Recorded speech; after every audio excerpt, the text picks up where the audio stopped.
পাঁচটা পাপ বেড়ে গেলে পাঁচটা শাস্তি আল্লাহ নাজিল করবেন। সমাজে যেই ভূখণ্ডে, যেই রাষ্ট্রে, যেই ভূখণ্ডে, যেই এরিয়ায়, যেই জনে, যেই অঞ্চলে পাঁচটা পাপ প্রকাশ পাবে, সেই অঞ্চলে আল্লাহ পাঁচটা বিপদ দিবেন।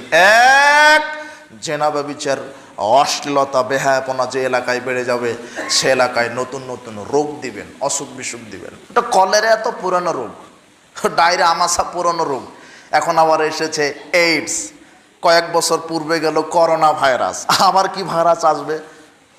মুহাম্মদ সাল্লাল্লাহু আলাইহি ওয়াসাল্লাম বলছেন, যখন সমাজে জেনা ব্যভিচার বেশি হবে আল্লাহ এমন রোগ দিবেন, আত-তাউন ওয়াল আউজাউ আল্লাতী লাম তাকুন মাযাত ফি আসলাফিহিম, আত-তাউন ওয়াল আউজাউ আল্লাতী লাম তাকুন মাযাত ফি আসলাফিহিম।